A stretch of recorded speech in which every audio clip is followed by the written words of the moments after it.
नमस्कार, आप देख रहे हैं एएस अकेडमी। मैं हूं आपके साथ अरविंद। दोस्तों, आप सभी को आज हम इस वीडियो में बताने वाले हैं समास की बहुत ही बेहतरीन ट्रिक। दोस्तों, आप सभी को जैसा कि पता होगा कि कोई भी एग्जाम हो, गवर्नमेंट एग्जाम हो, उसमें यदि हिंदी पूछी जाती है तो समास का एक क्वेश्चन जरूर आता है। तो दोस्तों, आज हम आपको इस वीडियो में समास की सारी चीजें क्लियर कर देंगे। एक ट्रिक ऐसी बता रहा हूं कि आपको समास कभी भूल नहीं पाओगे। और ध्यान रखिएगा, यह वीडियो मैं इसलिए बना रहा हूं क्योंकि दोस्तों मैंने एक अलंकार का वीडियो बनाया था। वो अलंकार का वीडियो आप सभी के द्वारा बहुत पसंद किया गया और उस वीडियो की लिंक भी मैंने इस वीडियो के डिस्क्रिप्शन में दे दी है, तो आप वहां से देख सकते हैं। और दोस्तों, उसी की डिमांड के ऊपर हमने इस समास का ट्रिक बनाया हुआ है, समास का वीडियो बनाया है। तो दोस्तों, आप सभी को मुझे विश्वास है कि पसंद आएगा। और दोस्तों, वीडियो पसंद आए तो वीडियो को अधिक से अधिक शेयर करते रहेगा। तो चलिए दोस्तों, हम स्टार्ट करते हैं समास की ट्रिक। दोस्तों, सबसे पहले हम समास की परिभाषा देखेंगे। अब आप सभी को पता होगा कि समास किसे कहते हैं। तो ध्यान रखिएगा, दो या दो से अधिक सार्थक, यानी दो या दो से अधिक, या तो दो हो या दो से अधिक हो, दो या दो से अधिक सार्थक शब्दों के मेल से बने नए शब्द को समास कहते हैं। ध्यान रखिएगा, या तो दो शब्द हो या फिर दो से अधिक हो, या तीन हो, चार हो, पांच, जो भी हो, दो या दो से अधिक सार्थक शब्दों के मेल से बने नए शब्द को समास कहते हैं। ठीक है, ये परिभाषा हो गई। अब देखिएगा समास के भेद क्या होते हैं, इसके बाद मैं आपको समास की ट्रिक बताने वाला हूं। तो समास के भेद की बात करेंगे तो समास के टोटल 6 भेद होते हैं। अब आपको 6 भेद ध्यान से रखिएगा। सबसे पहले जो भेद होता है वो अव्ययीभाव समास होता है। दूसरा आपका तत्पुरुष समास होता है। तीसरा कर्मधारय समास होता है। फोर्थ द्वंद्व समास होता है। फिफ्थ आपका द्विगु समास होता है। और 6th नंबर का बहुब्रीहि समास होता है। ठीक है, अब दोस्तों, ये जो 6 प्रकार के समास होते हैं, इस समास के लिए जो मैं आपको ट्रिक बता रहा था, आपने जो सोच रहे होंगे कि अरविंद सर ने बोला है कि हम ट्रिक बताएंगे, तो वो कौन सी ट्रिक बता रहे हैं। तो देखिएगा, ये आ गई आपके सामने ट्रिक। इस ट्रिक को आपको देखना है, ये ट्रिक समझने की कोशिश करना। ये ट्रिक मैंने बनाई हुई है द्वंद्वी अब तक। द्वंद्वी अब तक मतलब यदि आप इसको अलग अलग शब्दों में, अलग अलग वर्णों में डिवाइड कर दोगे, अक्षरों में डिवाइड कर दोगे, तो देखिएगा द अलग हो जाएगा, है ना, दी अलग हो जाएगा। तो द और दी से बन जाएगा द्वंद्वी, आ और वा से बन जाएगा आपका अब, और ता और का से बन जाएगा तक, यानी द्वंद्वी अब तक। ठीक है, तो दू है उससे द्वंद्व समास होगा, दी से आपका द्विगु समास होगा, आ से आपका अव्ययीभाव समास होगा, बा से बहुब्रीहि समास होगा, ता से तत्पुरुष समास होगा, और का से आपका कर्मधारय समास होगा। ठीक है, तो ये बात बिल्कुल आप लोग समझ गए होंगे। आपको क्या याद रखना है, द्वंद्वी अब तक। द्वंद्वी अब तक यदि आपने ध्यान रख लिया तो सारे समास आपको क्लियर हो जाएंगे। आपको इसी ट्रिक के माध्यम से पढ़ना है। ठीक है, चलिए अब हम समास के एक एक भेद को एक्सप्लेन कर लेते हैं कि कौन सा समास है और कौन से समास को हमें कैसे पढ़ना है वो देखेंगे। चलिए, सबसे पहले हम समास का अव्ययीभाव समास देखेंगे। अव्ययीभाव समास में सबसे पहले उसकी परिभाषा देखेंगे। तो ध्यान रखिएगा, अव्ययीभाव समास में आपको एक बात याद रखना है, सबसे सीधी सिंपल बात, कि जिन शब्दों के प्रारंभ में, यानी उसके प्रथम शब्द जब स्टार्ट होता है, उसके प्रथम में या उसके प्रारंभ में उपसर्ग लगा हो। अब आपको उपसर्ग तो पता होता है, उपसर्ग लगा हो उसे अव्ययीभाव समास कहते हैं। यदि कोई भी शब्द होता है उसके प्रारंभ में यदि अव्यय उपसर्ग लगा है तो उसमें अव्ययीभाव समास होगा। आपको आंख बंद करके उसमें क्या लगा देना है, अव्ययीभाव समास। अब आप बोलोगे सर उपसर्ग कौन कौन से होते हैं, तो देखिएगा, यथा, अ, वर, अनु, निर, पिर, प्रति, ये आपके क्या हो गए, उपसर्ग हो गए। तो ध्यान रखिएगा, जिन शब्दों के प्रारंभ में यदि ये शब्द लगे हैं तो आपका उधर पे अव्ययीभाव समास होगा। इस बात का आपको ध्यान रखना है। चलिए हम उदाहरण देखेंगे, जैसे कि देखो, यथा संभव। अब इधर पे क्या लगा, ये यथा लगा। यथा मतलब ये क्या हो गया, आपका उपसर्ग हो गया। तो इसमें कौन सा समास होगा, अव्ययीभाव समास होगा। यथा धन संभव, विग्रह कर दिया, जैसा संभव हो। क्लियर। अनुरूप मतलब अनुधन रूप, देखिएगा अनुरूप इधर पे क्या आ गया, उपसर्ग आ गया, रूप के योग।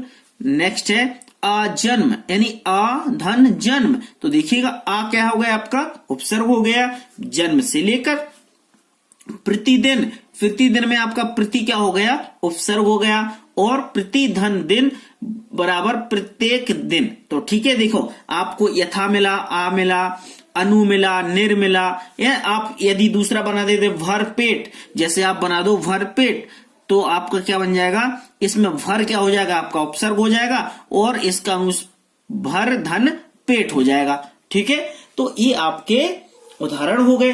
तो ध्यान रखिएगा, जिन शब्दों के प्रारंभ में यथा, अ, वर, अनु, निर, फिर प्रति आए, ये उपसर्ग आए, उधर पे आपका अव्ययीभाव समास होता है। ठीक है, चलिए नेक्स्ट देखेंगे अब हम तत्पुरुष समास। तत्पुरुष समास में भी काफी लोगों को कंफ्यूजन होता है, लेकिन हम फिर से देख लेते हैं। तत्पुरुष समास को विग्रह करने पर ध्यान रखिएगा, इस कारक चिन्ह का लोप हो जाता है।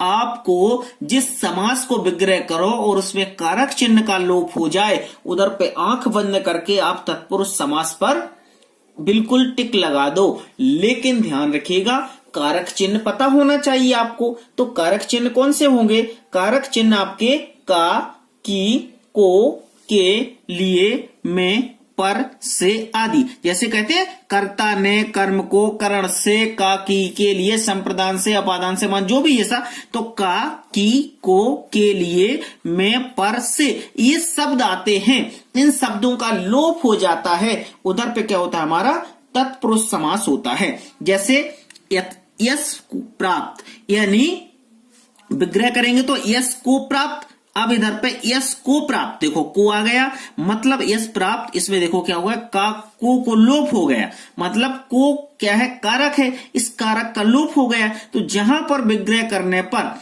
क्या होता है, कारक चिन्ह का लोप हो जाता है, उधर पे हम क्या कहते हैं, तत्पुरुष समास कहते हैं। मन चाहा, इसका क्या होगा, मन से चाहा, तो देखिएगा से आ गया, मतलब इधर पे कारक चिन्ह का लोप हो रहा है, मन चाहा। यज्ञशाला यानी यज्ञ के लिए शाला, तो देखो के लिए आ गया। राजपुत्र, राजा का पुत्र, इधर पे देखो का कारक आ गया। धर्मवीर, तो क्या हो गया, धर्म में वीर, देखो में कारक हो गया। फिर आप बीती, आप पर बीती, पर आ गया, मतलब ही कारक। तो ध्यान रखिएगा, जिस समास को विग्रह करने पर कारक चिन्ह का लोप हो जाता है, वहां पर आपका क्या होता है, तत्पुरुष समास होता है। ठीक है, चलिए ध्यान दीजिएगा, आप एक चीज में क्लियर कर दूंगा, आप ऐसा ना सोचे कि हमें समझ में नहीं आ रहा, सारी चीजें आपको क्लियर हो जाएंगी। नेक्स्ट देखेंगे कर्मधारय समास। कर्मधारय समास की में देखिएगा ट्रिक आपको ध्यान रखना है, जिस समास में प्रथम पद दूसरे पद की विशेषता बताता है, नॉर्मल सी बात याद रखिएगा, जिस समास में जो प्रथम पद है, मैंने पहला पद दूसरे पद की विशेषता बताता है, उसे हम कर्मधारय समास कहते हैं। या फिर एक बात और ध्यान रखना, नोट में दूसरे पद की तुलना हो या है जो या के समान विग्रह करते समय आए, जब आप विग्रह करो उसमें ये शब्द आए के समान और है जो, तो आपका समझ लो इधर पे क्या है, कर्मधारय समास है। जैसे चरण कमल, कमल के समान, देखो के समान आया, मतलब के समान आ रहा है, मतलब इसमें है कर्मधारय समास। कमल नयन, कमल के समान, मतलब देखो के समान इसमें भी आया, मतलब के समान आ रहा है, मतलब इसमें कर्मधारय समास। चंद्रमुख, चंद्र के समान मुख, देखो के समान इसमें भी आया, मतलब इसमें क्या है, आपका कर्मधारय समास। फिर है लाल मणि, लाल है जो मणि, मैंने बोला था जिसमें है जो आए, मतलब देखो है जो आ रहा है, मतलब वो है कर्मधारय समास। महापुरुष, महान है जो पुरुष, मतलब देखो है जो आ गया। अधमरा, आधा है जो मरा, मतलब अधमरा, ये हो गया आपका कर्मधारय समास। आपको कोई भी इतने नियम कायदे पढ़ने की जरूरत नहीं है। आप देखो, मैं सीधा सिंपल बता रहा हूं, कोई चीज ऐसा नहीं है कि मैं आपको कुछ डीपली बता दूं, कुछ कठिन बता दूं। आप बोलोगे यार क्या समास की ट्रिक बता रहे थे। समास मैं चाहता हूं ऐसे इजी तरीके से समझा दूं कि आपको सारे समास एक बार में समझ में आ जाए। ठीक है, ये कर्मधारय समास समझ गए। अब द्वंद्व समास समझ लो। द्वंद्व समास में देखिएगा, यदि दोनों पदों के बीच, ध्यान रखना, यदि दोनों पदों के बीच योजक चिन्ह लगा हो, योजक चिन्ह मतलब ये ऋण जैसा साइन होता है उसको बोलते हैं योजक चिन्ह, योजक चिन्ह लगा हो और विग्रह करने पर और या एवं आए, यदि और आता है और या आता है तो समझिएगा उधर पे आपका क्या हो जाएगा, द्वंद्व समास आता है। या तो योजक चिन्ह लगा हो, जैसे योजक चिन्ह वहां लगा रहता है जहां दोनों चीजें इक्वल होती हैं, मतलब एक दूसरे के समान होती हैं। जैसे नदी और नाले। अब देखो, नदी और नाले, नदी से बने नाले, मतलब नदी और नाले, मतलब और शब्द आ रहा है, मतलब इधर पे क्या होगा, द्वंद्व समास। योजक चिन्ह भी लगाए तो योजक चिन्ह से भी समझ सकते हो कि इसमें द्वंद्व समास होगा। पाप पुण्य, मतलब पाप और पुण्य, मतलब और लगा तो समझ सकते हो, योजक चिन्ह लगा तब भी समझ सकते हो। ऊंच नीच, मतलब ऊंचा या नीचा, तो देखो या मतलब या गया तो इसमें भी होगा। खरा खोटा, योजक चिन्ह भी लगा है, खरा या खोटा या आ गया, मतलब इसमें भी द्वंद्व समास होगा। छल कपट, छल और कपट या और आ गया, मतलब योजक चिन्ह भी साथ में लगा। तो या तो आपको योजक चिन्ह लगा हो या फिर आपको और या और आपका आए यानी एवं आए, तो उसमें ध्यान रखिएगा द्वंद्व समास होता है, या तो योजक चिन्ह आए या और आए या फिर या आए। ठीक है, इन बातों को ध्यान रखना। सिंपल सी बात है, इतना हार्ड कुछ भी नहीं, सिर्फ सिंपल सी बात आप याद करके रखिएगा, आपको सारे समास समझ में आ जाएंगे। दोस्तों, यदि वीडियो आपको अच्छा लगे तो वीडियो को लाइक जरूर करना और अपने दोस्तों में शेयर भी करना। दोस्तों, ये अलंकार का वीडियो जब आपको पसंद आया तो मुझे लगा कि नहीं, आपके लिए जरूर मुझे एक समास का वीडियो बनाना चाहिए, आप सबकी डिमांड थी। अब देखेंगे हम द्विगु समास। द्विगु समास में क्या करना है, जिस समास में प्रथम पद संख्यावाचक हो, कुछ नहीं, सीधा सीधा जिस समास का प्रथम पद संख्यावाचक हो उससे पता चले कि द्विगु समास हो जाता है, जिसमें प्रथम पद संख्यावाचक हो। जैसे उदाहरण देख लेते हैं। दोपहर, मतलब इधर पे क्या आ रहा है, दो पैरों का समूह, दो क्या है, संख्यावाचक, मतलब द्विगु समास है। तिरंगा यानी तीन रंगों का समूह, तीन आ रहा है, मतलब तीन रंगों का समूह, मतलब द्विगु समास। फिर नवरात्र यानी नौ रात्रियों का समूह, मतलब इधर पे नौ क्या है, संख्यावाचक। चौराहा, चार राहों का समूह, यानी चार क्या है, संख्यावाचक। फिर त्रिकोण, तीन कोणों का समूह, यानी तीन क्या है, संख्यावाचक। तो ध्यान रखिएगा, जिस समास में प्रथम पद संख्यावाचक हो या समूह का पता चले, मतलब मैंने कहा या तो समूह मतलब एक किसी का इकट्ठे का पता चले, जोड़े का पता चले, या तो वहां पर आपका द्विगु समास होता है या फिर आपका प्रथम पद संख्यावाचक हो। तो देखो यहाँ पे तीन रंगों का मतलब तीन रंग मतलब समूह पता चल रहा है, नवरात्र मतलब रात्रों का समूह, चार राहों मतलब यहाँ पर भी समूह की बात हो रही, मतलब समूह वहां होता है जहां एक से अधिक चीजें होती हैं, वहां पर समूह हो जाता है। तो दोनों चीजें याद रखना, आपको या तो समूह या फिर आपका प्रथम पद संख्यावाचक, वहां पे आपका द्विगु समास होगा। ठीक है, चलिए अब देखेंगे हम बहुप्रिय समास। बहुप्रिय समास ही बड़ा आईएमपी है, इसको भी अच्छे से समझ लेना, है ना। बहुप्रिय समास में क्या करना है, जिस समास में कोई भी पद प्रधान नहीं होता, इसमें क्या होता है, बहुप्रिय समास में कोई भी पद प्रधान नहीं होता है, अर्थात ध्यान रखिएगा कि दोनों पद मिलकर किसी तीसरे पद की ओर संकेत करते हैं, वहां पर क्या होता है, बहुप्रिय समास होता है। इसमें ना तो प्रथम पद प्रधान होता है ना द्वितीय पद प्रधान होता है, ये दोनों पद किसी तीसरे पद की ओर ही संकेत करते हैं।